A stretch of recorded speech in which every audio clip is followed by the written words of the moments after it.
Oh, I guess I'm live for the first time. Before the one, I was doing some stuff, getting everything set for our lovely show today. Ooh, it's always interesting. Just trying to get some stuff together before we get started, because of course, you know, with a title like today's title, you can kind of expect what this is going to be. It's going to be a fun show where I'm going to talk about things I like, some more things I like. And that's about it, you know. It's the Thursday show. What you expect? Thursday show is always about fun, exciting things, and fun. Did I mention fun? So there you go. Just gonna check some things before we go. Just making sure everybody gets an opportunity to get online. And I'm talking about some fun stuff, at least, like I said, fun to me. So I'm gonna thoroughly enjoy myself on this. Ooh, nice. And we can talk and have some interesting conversations. So I guess this topic came to me. I kept thinking, what do I want to write about today? What do I want to talk about? And I wasn't really sure. So I said, let's try something that I haven't done before. Hey, Steve. And I said, hey, you know, I always do TV stuff and like that kind of stuff. So I'm like, what about some guilty pleasures that I haven't seen? Some shows that maybe aren't the best shows, but they're shows that I like. So I watch them. That's how I feel about that. I was like, yeah, I can do that. And I go, well, let's pick a time period. I'm like, what's the best time period for TV shows that are like, kind of, perfectly set of a time? So I said, ooh, 90s. 90s TV is there's a lot of good, bad TV in the 90s. I mean, that's when, TV became cheaper to do 3D, and you got like these little networks started popping up. So you got a lot of interesting TV shows, and it syndicated a lot of stuff together. So I did a lot of that. I did pick some popular shows and some shows that I thought were interesting. This isn't like a list of best shows. It's just shows I think that are pretty cool. They're like little guilty pleasures that I think that if you watch it, you should enjoy it. There's some pretty cool ideas in several of them that I think are, interesting. I wouldn't say brilliant, but definitely interesting. So, yeah, at least interesting. That's at a minimum. So that's a good thing. So, but you should enjoy them and everything, and it'll be kind of cool. So let's start out. I went with a show that the premise of the show got me interested because it's a time travel show, and I'm like, okay, I'm always up for a little bit of interest in time travel, and if they could do something kind of cool and different, I'll like to see what they did. And what I like really kind of most of the show, I mean, this show is from first aired 1993. That's like tells you how old it is. I can give you the premise, but I guess if I give you the premise, you'll figure it out pretty quickly if you've seen the show. In the year 2193, over 100 criminals become fugitives of the law enforcement by traveling back in time over 200 years using a time machine called, and this is going to give it away, Trax. Darian Lambert is a police officer from the period who's sent back to 1993 in order to apprehend these fugitives. Okay, so the show's called Time Trax, and if you haven't seen it, it's pretty simple. It's a pretty simple concept. That was really it. It is a typical police drama. But what made it kind of interesting for me, from the science fiction aspect, from the science fiction aspect, is they built the concept that I thought was really kind of interesting. They said, okay, first and foremost, in the future, apparently, which I thought was kind of cool, apparently people have become much physical specimens is a great. Okay, so here's an example. They basically said he grew up a normal child with an IQ of 204. So apparently in 200 years we get very, very smart. Speed memorization rate is 1.2 pages per second, slightly above average.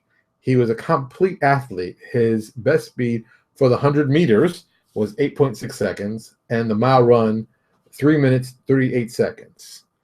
It's like his heartbeat was a normal 35 beats a second. Sorry, 35 beats a minute, which I thought was kind of interesting. Like, wow, his life expectancy was 120 years. His lungs were average, capable of storing 6 minutes. His beta wave training is giving him mind control abilities, and it's just a lot of smart, cool ideas. They said, okay, physically you're gonna be different, which I thought was also kind of interesting. Is they basically said, okay, this time period, apparently, whites have become minorities. They never exactly explained why, but they just tell you, hey, whites have become minorities. Most ethnic dark-skinned minorities have become the majority, and you have this set up. So he basically he's a minority basically a minority in the future.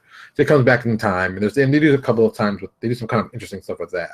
One of the coolest things they did, which I thought was so weird, that it just, and this is one of those, the guy basically goes back in the past. In one of the episodes, they do. Let me see if I can find the episode, but it's one of those like, holy cow. And do you remember this is 1993? So this is why it's kind of interesting. I can't. Is that the one? Oh, okay. I don't think that's. So basically, he travels back in time, and basically supposed to try to save this one guy. This guy's a senator at the time. I think he's a senator or representative at the time. He's going to become wait for it, the first African-American president of the United States. And this is like 93. So I'm like, wow, that's very interesting, foretell. And which I also thought was interesting. 24 did the same thing in their show. But I thought it was very interesting. Like that was a cool idea back then. And now that has come real, so it's kind of cool. They gave him some very simple high-tech stuff. They gave him a computer to basically be his other person to talk to in the show, which of course he needs, that. And like I said, it was very, very, very interesting. It was a good show, had some good ideas. Secretary of State, there he is. Secretary of State. It was episode 11. It only ran 44 episodes, and 2 years, and it was on that whole that was the Action Pack network. That tells you how old in the 90s it was. So it was the last new production from Lorimar TV. Yeah, you ain't kidding. It wasn't, like I said, it wasn't a great show. Primetime Network. And other things that came out of the Primetime Network, Babylon 5, so don't laugh. So yeah, the show was cute. It was a cute little science fiction. It's nothing's gonna, knock your socks off, but it's cool to watch. They do some cool things. Some of the time travel ideas are interesting. Like one of the episodes, what I thought they did was very weird. They were dumping nuclear waste in the future, and like in the future, apparently nuclear power had been dismantled in the early 2000s. So these guys they weren't even ready for something like this. So that was a crazy. It's like we're gonna get rid of nuclear waste by sending it to the future. And it's like, wait a minute, what? Hey, what? Whoa! And lots of weird things like that would happen in the episode. So, like I said, not a great show, but I enjoyed it. I thought it was interesting. It had some fun stuff. And dude, it's 1993. What'd you expect? I mean, we're getting awesome shows. So there you go. You can check it out. I'll have a link, of course, in the description that you can check out anything I'm talking about today. Next up is a show that I can't even lie, man. It is not a good show in the sense of good shows, but it does have a very impressive name attached to the creation of it. Laughing with it's it is. You'll get it. And here's the premise. I'll read the premise to you. Maybe this is how I give it away, but of course. In the 23rd century, centered on tech, an illegal addictive mind-altering drug in the form of a microchip. The drug has the effect of simulated reality shown in films and the series that taps into the matrix of hyperspace. The protagonist, Jake Cardigan, former police officer who's framed for the drug 4 years before the start of the story. Having been sentenced for 15 years in cryo imprisonment, he is released early after discovering that Walt Bascom, the powerful head of a private security firm, arranged his early release. Jake goes to work for Bascom as an investigator dedicated to tracking down the real tech lords. Okay, this is the Tech War series by William Shatner. Stop laughing. Stop laughing. This show was not a good show, and I'm being nice when I say that, but this show was a show. They did do something that was kind of interesting. One of the coolest things I've got to admit, they're introducing one of the characters on the show, Augur, and they're like, they're basically he's like their tech guy, and he goes, "Oh, Augur, like the wrench?" He's like, "No, like seer, like fortune teller." And I thought that was a really great Augur. I'm like, that's kind of an interesting. But I thought the same thing. Oh, wrench? No, I thought it was a cute little, nothing impressive, but I thought it was a cute little thing. So I thought it was interesting. It was kind of cool. I liked how they actually showed how they were surfing the net then too. It was more of a 3D environment, and we got to remember this. This is the 90s, so while the tech there wasn't the best, it was still pretty good for the 90s. It was interesting. I liked they combined physical motion with the do things, and like I said, there's some interesting ideas they tried on the show. While not great, it is definitely something you could watch and find on YouTube. It's a simple show with lots of fun. It is, like I said, it is a simple idea. William Shatner showing you his awesome writing ability, which, hey, it's William Shatner. I know what I was getting myself into. Hey, Miss Gail. So it is what it is. It is exactly what it is. Uh, Nothing that you're going to write home about, but it's fun. You'll enjoy it. The original series, there was Tech War, Tech Lords, Tech Lab, and Tech Justice, and those ran from January '94, February '94, February '94, and May of '94. So yeah, hey, and they did 18 episodes. So and that was from '84 to '96. Wow, those episodes jumped around. Wow, that's interesting. That's an interesting breakup. But they did the first two shows in December, January, March, and then it's like jumps from July and into January, and they did the last 4 episodes. So I guess they did the 18. They didn't have a plan, and this is what they did. So it is what it is. Like I said, not the greatest show. You're not gonna see it everywhere, but it is a fun show that you will find very thrilling and awesome. Okay, I'm lying. You'll at least like it. There you go. That's important. My next show is a really like a favorite of my shows. I love this show. I think this show. The problem with this show was so ahead of its time. It was ridiculous. This show started in 1996, and I can't even. And this is our description that basically kind of describes it, but you may not have heard of it. Considered by many to have been well ahead of its time, which is totally true. The series was a precursor to early 21st century trendy, edgy TV dramas, featuring dark themes and multidimensional characters such as The Sopranos, Mad Men, Nip Tuck, Dexter, Breaking Bad, and The Shield. Controversial themes, largely stemming from the lead character's immoral Richard III style. Yeah, you ain't kidding about immoral. Made the show uncomfortable and unfamiliar viewing for the mainstream U.S. audiences at the time. And basically, it only got 3 episodes on TV, not including the pilot, and got canceled. I remember the show. Oh, I remember the show so much because of the marketing they did for it. They did one of my favorite, and I say the saying still to this day. I saw it and I was like blown away when I heard about it. I was like, wow, that's amazing. So basically, when the commercial they're talking about the main character, I should tell you who it is, but I'm gonna wait. But they basically have the ad, and the guy says, "You know that line that most people say they wouldn't have crossed and they would never cross? They probably have already done it. They just did it when no one was looking." And I'm like, what? Oh my God. So like, I mean, that's a crazy thought when you start really thinking about that. So this show is called Prophet, just like, you'd expect it to be spelled. David Greenwalt, who I guess you could say of Angel fame, was involved in this. He was one of those created. It is a crazy, crazy show. What made it even crazier is Adrian Passar plays the main character, and he is raised in a cardboard box by this company called G&G. And basically he cut a hole in the box to constantly watch TV. So he's like really messed up. And I mean, he's psychologically messed up. And it's just so brutal and it's so crazy and there's lots of backstabbing. And it's just, the show for the time was so ahead of its time. It was like, what the hell is this show?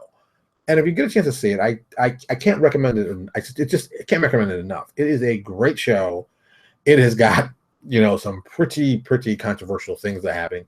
I don't I don't ruin one of the most disturbing scenes in the first episode before the first commercial happens, and it's like, oh, and then they come back and explain it. You're like, oh, that sounds so much better, because the way they left it, they basically just, oh my God, they hit you right in the gut with it. It is great. But yeah, if you can find the show, it's it is very much what a good dark show could be. And after seeing the show, you can actually understand where like a lot of the other shows I just mentioned came from. And yeah, here's a good quote about it. Next to Prophet, Dallas's J.R. Ewing, we all know, was as menacing as Babe the Pig. So think about that for a second and put that into perspective. Yeah, Prophet is a favorite of mine. I think it is just gritty. There's only 8 episodes. It's typical Fox. Fox, of course, another Fox show. Because God knows if it's going to be something good, Fox will kill it in 3. And they did a good job of this one. And yeah, it's a great show to watch if you've never seen it. Stephen J. Cannell of good Lord, Maverick Files, A-Team, everything you watched in the 80s as a kid. out of his production company who did it. He was also executive producer on this too.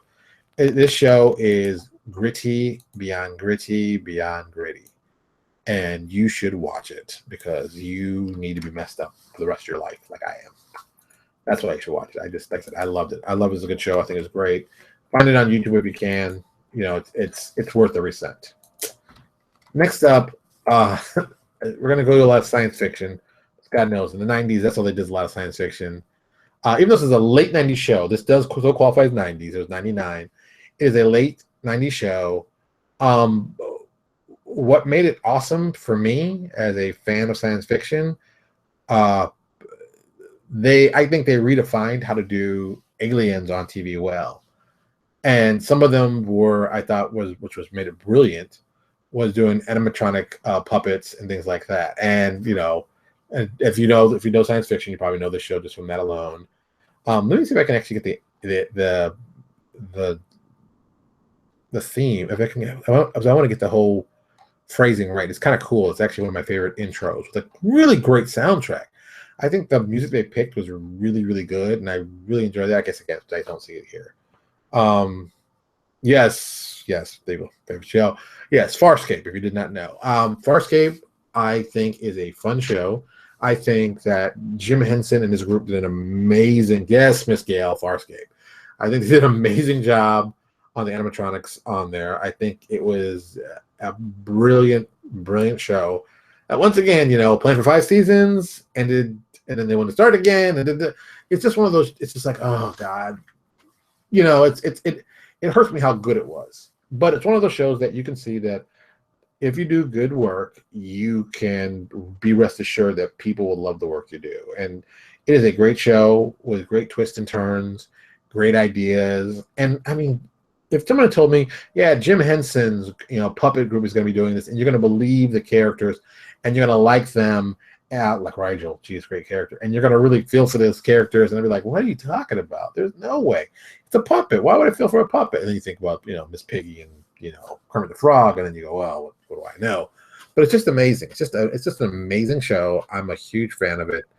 I like that you know, that as always, I like the swears are in a different language. I always think that's a very funny trick. They do that a lot. I don't know why they do it, but I do enjoy that.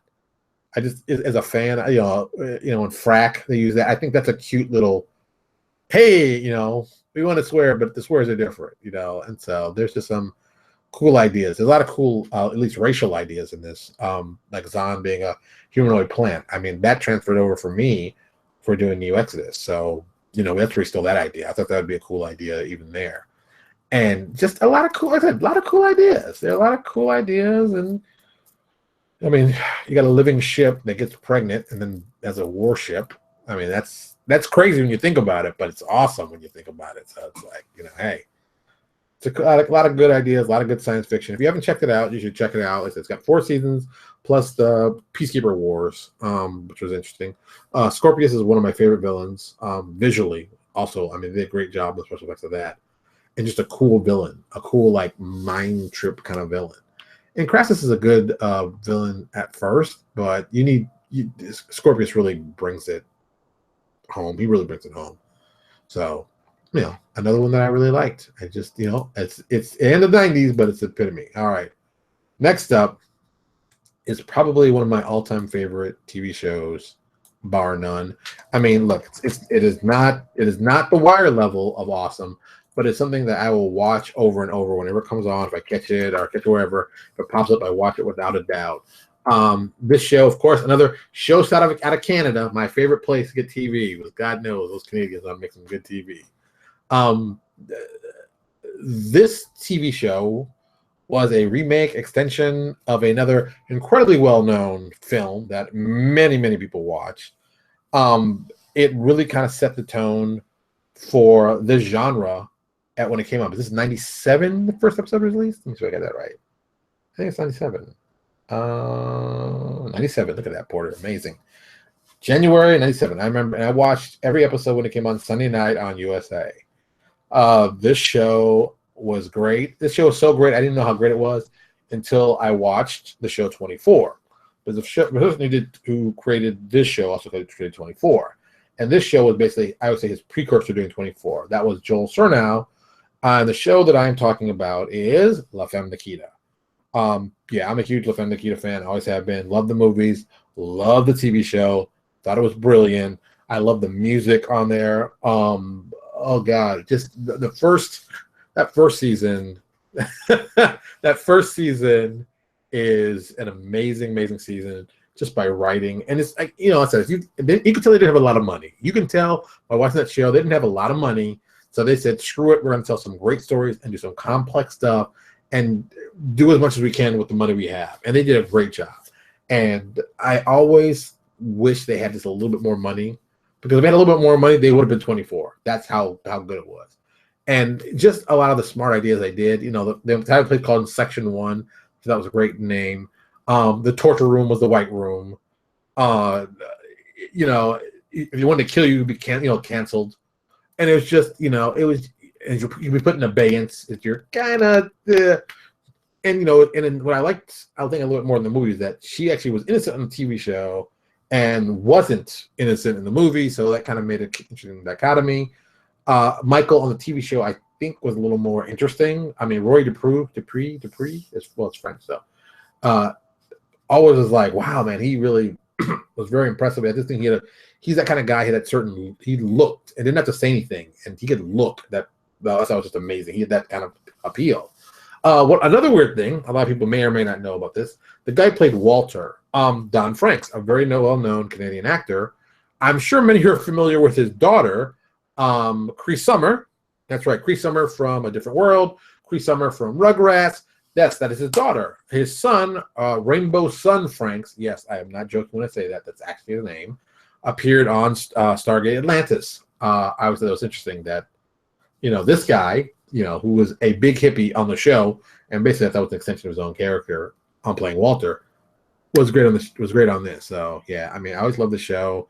I loved how they handled, and they said season 4, when they thought they were getting canceled, I thought they handled it very, very well. And then they came back for season 5, which I thought was even weirder. Another weird thing out of La Femme Nikita, if you're a fan of Degrassi, like me, Snake makes an appearance in the first pilot of the second episode, and then he goes on to direct several episodes of La Femme Nikita. Which is kind of weird when you think about it, but it's like, hey, man, he grew up in front of the TV. Also, the girl who plays, what is her name now? Lucy from Degrassi, Anise Granovsky, I think I'm pronouncing her name, who plays Carla on the show. She appears also, and she also does very, very well in the show. It's like there's a lot of people. It's just a good show. It's a very good show. If you like spy stuff, if you haven't watched it, you're just an idiot. I think this is better. This is better than Alias, which I thought was garbage. I still think it's garbage. Yeah, basically, this is, like I said, if you're a fan of 24, you should watch this. If you watch this, you can see right where 24 came from, including the feel and look, and it's great. It's a great show. You cannot go wrong with the show. It is a lot of fun. All right, we got 2 more left, and this one, this is a big one. This is a biggie. There's probably no show more on this list that personifies the 1990s TV. This is a show shot in Canada, because you knew it had to be shot in Canada. And in the first episode, see, this is such how smart. The first episode, they do a shot which makes me laugh. It's a stupid shot, but if you're watching this channel, you'll get it. The main character walks by a Games Workshop store. Boom, it says Games Workshop, all in the middle. It's like, oh my God. That tells you how much, that tells you how 90s it is. This show is I guess you call it a spin-off, kind of. I guess a spin-off of another well-known, well-respected science fiction show. And not just any science fiction show. A show that's got great acting, legitimate stars, and had a line in it that I've said more times than I can ever really remember. And I know I've said it, and all it did was this is how cool it is. This movie, now TV show, only made the katana a more cooler weapon. And I'm talking about Highlander. That's right, Highlander the series. Man, oh man, you can't. I mean, look, there's nothing more 90s than watching Highlander. Dude, it's a great show. It's a simple premise, and they just ran with it, and they did a good job running with it, and it was fun. Which always makes you laugh. It ran for 6 seasons and 119 episodes, and there can be only one was awesome, and what they did and what they added to it was awesome, and the story they told about Agent Paul's character Duncan was smart, and they stretched it out. And a lot of people, a lot of like, I'd say middle-level people, not really super actors, not work, middle-level people, did some really, really, really great acting in it and did some really good stuff. Richard Mall plays the big tough guy in the first episode, which is always hilarious to me. They did some really, really smart ideas, like the Watcher Council doing that. I thought was brilliant. I think when they expanded it out and had those enemies that fought against them. One of my favorite villains of all times, Xavier St. Cloud. Greatest villain name ever. No one's ever getting a better villain name than that. You just knew that guy was, and it's made even more awesome. It was the mean guy from Fine Young Cannibals, who plays the role, and you're like, oh my god, he's awesome. And like that, he made that first appearance, which was great. Oh my freaking Facebook is stuttering, of course, but I'm not gonna pay attention to that. That's what Facebook does. That's where they're just gonna leave it alone. So yeah, just a great, great show. Probably my favorite episode will be the one. I can't remember the name, but it must have been like season 5 or 6. But Richie had come back to the show, the sidekick, and he got in a fight with an immortal, and the guy he killed, his best friend, whose name was Harris Clay, which I'll never forget that name. I'm like, that's a great name. I want to use that one day. Harris Clay had like punked McCloud, 100 years earlier, and killed one of McCloud's teachers. And this guy was apparently like a beast. I mean, he was like the super duper fighter, and even McCloud was terrified of him. And just a lot of good fighting and just a lot of good swords. And it's where Richie he loses his rapier in that. Was Richie's? Yeah, but is that where he lost his rapier? I can't remember. Richie Ryan had the sword, which was he had a rapier, I thought. Now I gotta look this up. Because he had the rapier. What's his face? Cut it. And it's like, and he needed another sword. That's right. But, it's just such a good show. Very cool to show. This kid was an immortal, Richie, and his whole life, and just a lot of cool ideas, man. A lot of cool ideas. And it's Highlander, man. What is Highlander like? Not good. Guy with a katana chopping off heads and getting more power when you do. Jeez, and the flashbacks were great, and the historical perspective was great, and just good stuff. Just a good show, man. And it's like I said, it's 90s. It's so 90s. It's ridiculous. It is so ridiculous 90s. It is 90s. It should be a crime. Last but not least is probably my favorite TV science fiction show that was canceled. There isn't many shows I think that had probably as much influence on me as this show. And it's funny when you think about it. This show only lasted 1 season. It is a awesome show. It is more military than, well, it's actually equal to parts military and science fiction, with a very simple premise, a very simple idea, and created by 2 guys who at this time they were still working on X-Files. So they made this little show. It was like a side show. Glenn Morgan and James Wong. And this show, to me, had so many great ideas that I have stolen over and over and plan to continue stealing from, because it's so good. I love the intro to the show. If you can find the original intro, they did an intro that shows the 3 main characters, and when you see the 3 main characters, it helps set the tone. They change it later on after something happens in the show. Not like somebody died in the show, but something, they made it more war focused. But I still think it's one of the most well done shows for its time period. It was like, when did this come out? 1995. And I remember that because I used to watch this show on Sundays, which always blew my mind. They put the show on Sundays like 7 o'clock or like 8 o'clock. It was at the worst time possible. But they wanted to basically cancel it, 23 episodes, only got through 1 season. It is a show I've mentioned on this show before. I'm sure I have. which I didn't know. It was nominated for two Emmys, two Emmys, and one Saturn. And I'm willing to bet it's because of the special effects. It was a show that got me interested in special effects and using Lightwave, which I actually bought that program. I saved my money to buy that program, which was $1,500 when I initially bought it. That's how much it was. And it was one of those things. They're using New Tech Lightwave to do 3D. The show is called Space Above and Beyond. Yes, thank you, Wendell, for jumping up like way early and mentioning that's what I was going to talk about because I love this show. Yeah, it is a great show. You really, it is. Don't forget the movie. What movie?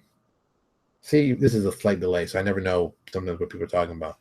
But yeah, Space Above and Beyond was great. I loved everything about it. It's got one of my favorite scenes of all times in the show, which I'm also including this link. There's a link at the bottom, of course. The name of the episode, which I've used this name millions of times because I love the name of it. The name of the episode is called The Angriest Angel, and it's a brilliant, brilliant episode. Click on the link when you watch it. Watch the whole. You can watch the whole thing. It's basically the entire episode. It's the entire 2 episodes, and you can find out what happens. But they shorten down to the important parts. But there's a scene in this. There's a scene. Oh, there's a scene that I love so much. And you'll know what scene I'm talking about. I don't have to tell you, but when you watch it, you're going to see it. You're going to see this scene play out. And it's just a badass scene. And it's a very small scene. It's maybe a couple minutes. But I can't, like I said, if you watch the show, this scene has even more impact. If you just watch the entire show and you watch and see it. But watching the scene is like getting punched in the face in the best way. It's just like, it's that moment. Like, what are you going to do? Well, this is what I'm going to go do. What are you going to do? Oh, I love it. It's like one of my favorites. Yeah, Space Above and Beyond. Let me just run through the ideas I've just stolen from this show. The Silicates. All right, so they have a race of AIs. They refer to them. They call the Silicates, or they're AI rebels. And which I thought was cool was apparently, and they did something in in vitros. They basically started making people called in vitros. In vitros are basically big, large people that artificially gestated human beings. What makes them kind of interesting, they all have like nipples in the back of the neck. Well, that's where their feeding tube was. Well, we have belly buttons. They have it in the back of the neck. So they basically there's a lot of problems. In vitros are considered to be lazy and not good. And they're all, they basically are born in these tanks. They're born at the age physically at 18. And they actually educated very swiftly to basically turn them into combat soldiers. And that doesn't always work out. And it's just, it's one of those kind of things. So the 2 of the main characters are both in vitros, aka tanks as they call them. And the in vitros and the silicates were at war because, we don't send real people to war, we send these guys. So there's a lot of, issues of racism that go on, and they play that out with the silicates. The silicates and the in vitros is that. And there's some really good, just great scenes. And the silicates, to me, are like, they're AIs, but they look human. They have, computer eyes. So, they're not human. And they're basically like, what made them brilliant, and I stole this idea. I totally stole this idea, and I don't even care. It's a great idea. The premise was like this guy was a computer programmer, and he wanted the silicates to be free, and he programs them. And then the silicates, he basically programs a line in the silicate technology. And the line it's a very simple line, but it's crazy when you think about it.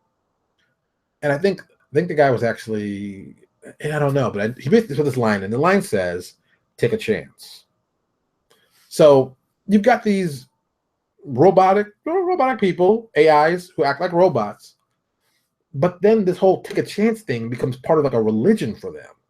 So they basically start following it in everything they do. So imagine you've got robots that work a certain way, you expect a certain thing, but these guys become obsessed with the whole concept of take a chance. So gambling is a love of theirs.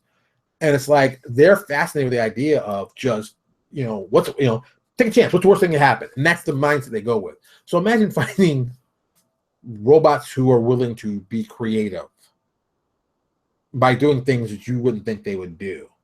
It's like, there's a 98% chance they're going to do this. They're going to take the 2% chance because it's the long shot. It's the crazier idea. They're going to take a chance. And that ties into the whole silicate idea. And I thought that was a brilliant idea. And they play it out in the show very, very well in some very weird moments. they're torturing people. Oh my God, just good Lord. Yeah, I mean, the show is just full of a lot of cool ideas. They have a lot of story for a show that only lasted one season. Like I tell you, they have like five disconnected episodes. The Chig War, which are the bad guys, the Chigs, other than like Chiggers, they describe them. You got them, and you've got like it is Combat, the TV show Combat from the '60s for a modern day audience. It is amazingly cool. There's lots of cool, interesting stuff. I wish someone would come back and make a show like this. This is the kind of cool sci-fi show I'd love to see. They don't make like shows like this anymore. And just like some of the people who appear in it are just well-known people. Two people who make an appearance that I'm always thinking is interesting. R. Lee Emery, the Gunny Sergeant that everybody sees, Gunny from Full Metal Jacket. He appears as the Sergeant Major, the training on it initially. That was awesome. Dale Dye, Captain. Dale Dye, he's a captain former. He also makes an appearance, and it's just David Duchovny makes an appearance as a silicate, which is kind of weird but kind of cool. It's going on the same time as X-Files, so you'll see a lot of X-Files people who will pop into it and do stuff. But yeah, man, some of the stuff on the show is just awesome. I'm talking about, and man, talk about an ending. They just put that sucker as the greatest cliffhanger, and it is awesome. That's how you do a cliffhanger. It's like wham, and it's one of those cool things. Because like if they had done a second season, it would have made it even cooler. There's just lots of good ideas in the show. I mean, once again, Glenn Morgan and James Wong have done a lot of good TV. I've always been impressed with them. They do a lot of good stuff. Like, let me see. Let's see. Final Destination. Dragon Ball Z. I didn't know he directed that. Space Above and Beyond. He's done a lot of work. Jesus, he's done a lot of films and TV. Jesus, Booker, 21 Jump Street, Wise Guy, 100 Lives of Blackjack Savage, The Commish, X-Files, Space Above and Beyond, Millennium, which I didn't put on here because I really had to push that one because I didn't want to talk about X-Files. The Others, Tower Prep, The Event, American Horror Story, Rosemary's Babies, The X-Files, the new one. So it's like, this. It's just him and his writing partner Glenn Morgan do a lot of work. Those guys are hustlers. They are working themselves to death, which I think is always appreciative. I think they just do a lot of good work. I think it's good that they want to work. So there you go. A little bit later than normal, but hey, it was a cool list. I'm going to put the list up, of course, so you can check it out and stuff. So please check out the links, but they tell you a little bit about the stuff. But do me a huge favor. Go to the Space Above and Beyond Angriest Angel link and watch it. I think it's maybe like 13, maybe 14 minutes. It'll be an awesome, maybe longer.